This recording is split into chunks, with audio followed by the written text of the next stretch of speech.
उसी परिवर्तन को हमें वर्तन में लेके आना है। हम उस परिवर्तन को फिर से उसी धर्म की स्थापना में लेके आना है।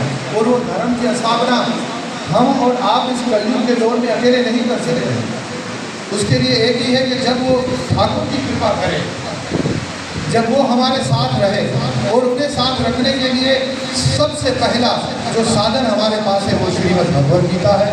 सबसे छोटा ग्रंथ और सबसे आसान और सरल और सबको समझ में आने वाला। हम भगवद गीता से शुरुआत करें, फिर भले आप वेदों तक पहुँच जाएंगे, मना ही तो नहीं है। आप उपनिषदों का मर्म जान लें, पर गीता इतनी सरल भाव से जो हमें समझाती है उसे हमें समझना है। एक बात 10वें अध्याय का 10वां श्लोक कि तेषाम सतत युक्ता नाम भजताम प्रीति की, सतत मुझसे युक्त रहो और भजन करो मेरा प्रीति के साथ। ददामि बुद्धि योगो, फिर भगवान क्या कहते हैं, मैं तुम्हें बुद्धि का योग दूंगा, तब ये ना माम उपयाम मिले, तब तुम मेरे पास आ सकते हो। तो कितना सरलता से गीता ने हमें बताया कि बुद्धि हमें कहाँ से मिल सकती है।